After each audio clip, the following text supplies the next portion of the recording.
Hello everyone, this is Savita Chauhan. Welcome to MBT Arya Model School, Class 9 Civics Chapter 4 electoral politics.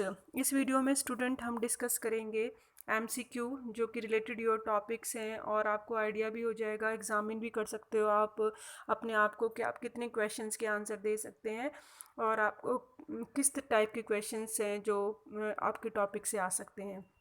आपका first question है, our country is divided into, हमारी country जो है वो कितनी constituencies में है।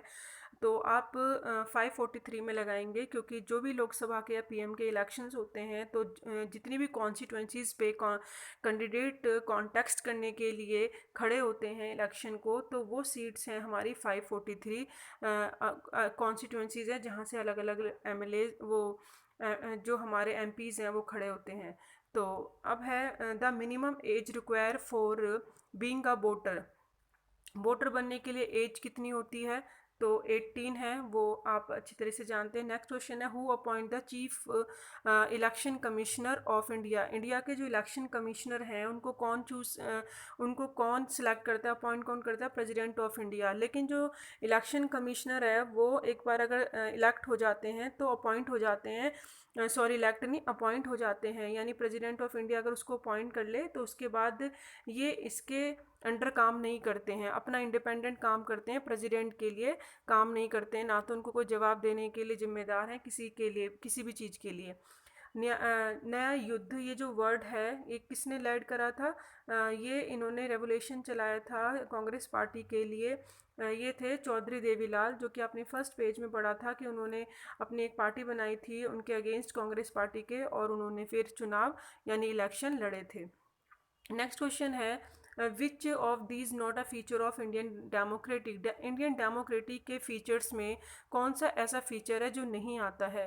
तो largest number of voter in the world, India has the largest number of voters in the world, या फिर India election commission in every powerful, और India everyone of the age of 18 has a right to. तो ये तो सब आते हैं democracy में, लेकिन अगर हम कहें इसमें कौन सा नहीं आता है पूछा है तो तो हम उसके लिए देखेंगे जो है, in India the losing parties refuse to accept the electoral verdict, यानी जो पार्टी हार जाती है तो जो भी निर्णय होता है इलेक्टोरल का उसको एक्सेप्ट नहीं करती है, यानी उसको मानने से इनकार कर दे।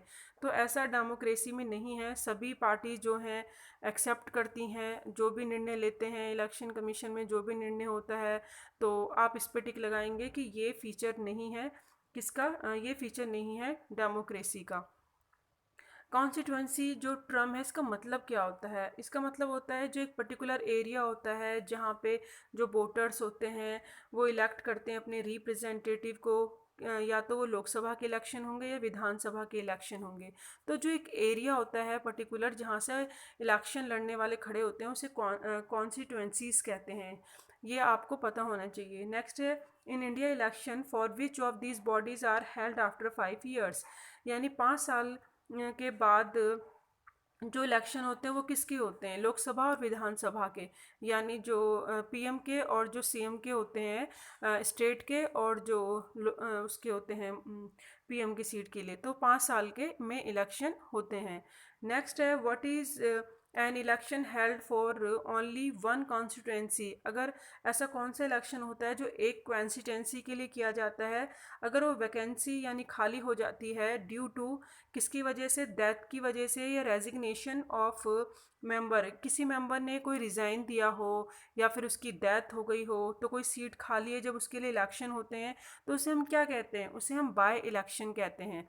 ठीक है, तो ये आपको पता होना चाहिए। फिर नेक्स्ट क्वेश्चन है, कॉन्स्टिट्यूंसीज कॉल्ड वार्ड्स, कॉन्स्टिट्यूंसीज के अंदर भी वार्ड्स होते हैं, तो जैसे कि कंट्री के अंदर कॉन्स्टिट्यूंसी हैं तो कॉन्स्टिट्यूंसीज के अंदर वार्ड्स होते हैं।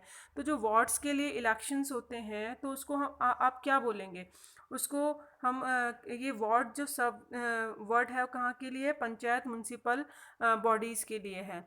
ठीक है, और फिर नेक्स्ट क्वेश्चन नंबर 10 है कि विच of these not a part of district and local level body.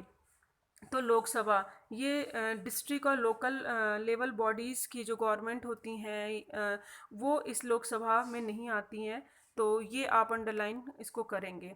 फिर है for voting the voter has to show which of these as identity proof. अगर वोटर है वोटिंग डालने जा रहा है तो वो अपना कौन सा ऐसा प्रूफ देगा जिससे कि उसको वोट डालने का राइट मिल जाता है, तो उसको इलेक्शन फ़ोटो आइडेंटिटी कार्ड दिखाना होगा। EPIC शॉर्ट फॉर्म भी आती है, तो भी इसका मतलब ये होता है एपिक यानी इलेक्शन फ़ोटो आइडेंटिटी कार्ड, यानी एक वोटर आईडी होती है जिस पे फ़ोटो होती है वोटर की, जो कि वो वोट डाल सकते हैं दिखा के अपनी, जब इलेक्शन होता है जिस दिन।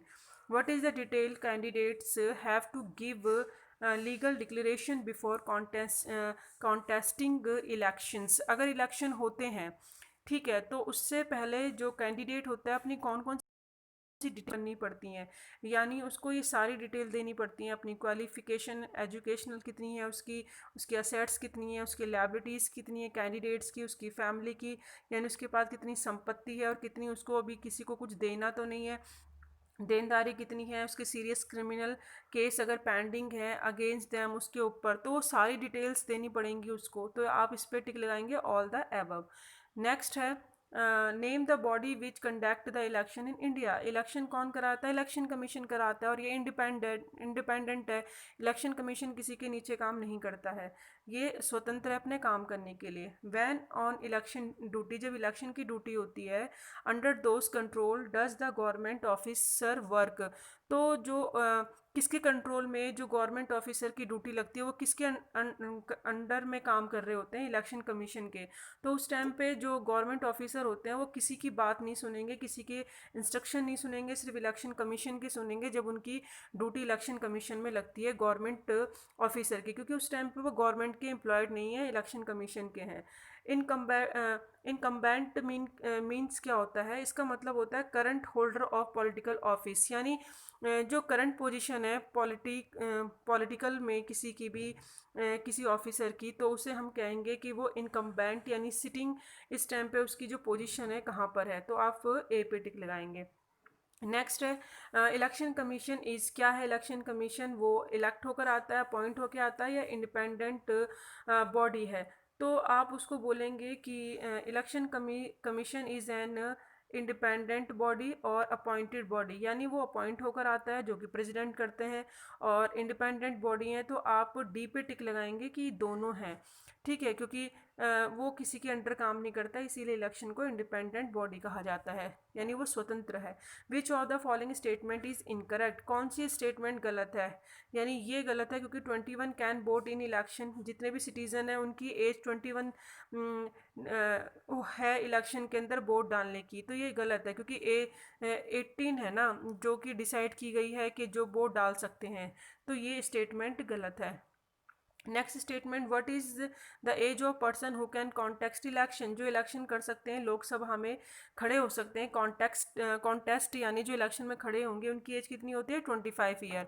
वोट डालने की 18 है, और इलेक्शन में खुद मतलब खड़े होने की यानी कैंडिडेट की जो एज है वो 25 है। अगर कोई पार्टी की तरफ से इलेक्शन लड़ने के लिए खड़ा होता है तो उसकी एज कितनी होनी चाहिए? मिनिमम 25 ईयर होनी चाहिए, तब वो इलेक्शन में खड़ा हो सकता है इलेक्शन लड़ने के लिए किसी की सीट पार्टी की तरफ से।